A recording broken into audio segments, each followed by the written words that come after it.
Good evening, welcome to Sports. We're out live at the North Sound Golf Club for the Remax Charity Golf Classic put on by the Chamber of Commerce. Once again this year, a fantastic tournament with great support. We came out here earlier today to get some video of the golfers on the course. Some of them still on the course working out. There's the banner for this event, the Golf Classic. Some of the golfers not having much luck early today, but it's all about raising funds for charity, and they're having some awesome prizes here from all the sponsors.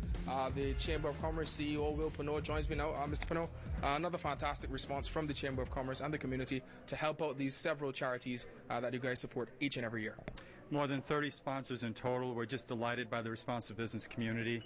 Since we've been doing this tournament for nearly 10 years, we've raised nearly $45,000 for different community causes, and this year is no difference. And the response from the community to the golf and the idea of playing golf and the Scrabble 4 teams, you had 40 teams out today. Actually had 80 in the morning and 80 in the afternoon, so 160 golfers. It's actually been great. We sold out. It's all about giving for charity. You know, these are challenging times for some people, but it just demonstrates the business community is willing to give back. Thanks so much, Mr. Pinot. And Mr. James Bovell from Remax. Mr. Bovell, Remax has been a participant in this golf tournament, not only the golf, but supporting the charities and the Chamber of Commerce in their work, and I'm sure you're happy with the turnout and the stuff you guys got done today. Yeah, no, we're very, very pleased to be involved and have been since almost day one. I guess we missed the first year, but we've been involved since then.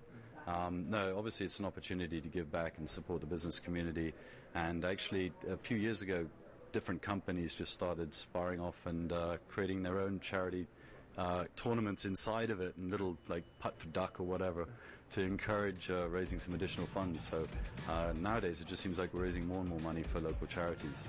Remax had one of the biggest tents out today, where you were raising money each and every time someone came through by their tent and their tee. What was the response within Remax to the tournament? Well, I mean, our staff obviously get heavily involved in this, and they take a lot of pride in being involved, and we're very grateful to be involved and have helped develop this over the years. Obviously, Will and his team have been the forefront in doing it. Over there, we do the chip for, I think it's the, chip duck? Chip for duck. Yeah, chip the duck, right? And but it's always worked out well. I think this year we're going to give the money to the Humane Society that we raise. I'm sure they were very appreciative. Thanks so much for joining us here on Sports this evening. And the action is really about to get started here with the award ceremony. 160 golfers participating this year, and a full slate of teams, 80 teams rather. Some started at 9 this morning, and the others started this afternoon. So right after sports, we'll have the award ceremony for this year's event. Moving on with the rest of sports this evening, and after that we have some cricket action to bring you up to date. Sri Lanka, they lost the first match of the ICC World 2020 to New Zealand today. New Zealand pulling off a close 2-wicket victory with 1 ball to spare, and rain has delayed the second innings of the West Indies match against Ireland. The West Indies made 138 for 9 when they batted first. Ireland were 13 for 3. Both matches played at the Providence Stadium in Guyana. So the West Indies, the home team, as the West Indies hosts the World 2020 Championship, and they are trying to get their first victory against a tricky team like Ireland. Moving on now to some boxing news now. The mega fight is on tomorrow night, and there's still time to book your pay-per-view for the super fight between welterweight giant Floyd Mayweather Jr. and Sugar Shane Mosley. Fight night starts around 8 tomorrow evening, with the undercard bouts and the main event at the bottom of the schedules. That won't start around 11 or so. Mayweather is trying to keep his unbeaten record intact, while the 38-year-old Mosley, he tries to get another important win under his belt. Both fighters eyeing a clash with the Filipino sensation Manny Pacquiao in the near future.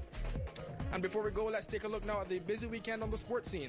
The Wesleyan Holiness Church having their sports day tomorrow morning at the Academy playing field after a break following the Caribbean Track and Field Championships.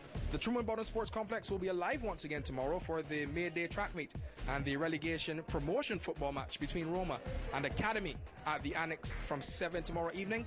East End replaces Sunset in the CFA Premier League for the next season.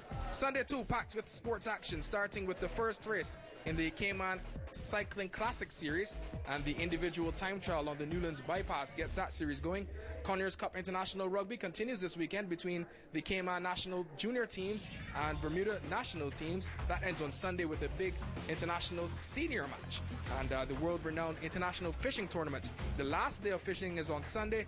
Hopefully we can see the big catches and get some video of that Sunday evening with the weigh-ins. And the weekend ends with the highly anticipated FA Cup finals at the Truman Borden Sports Complex. So if you love football, you love all these sports, just go out and support.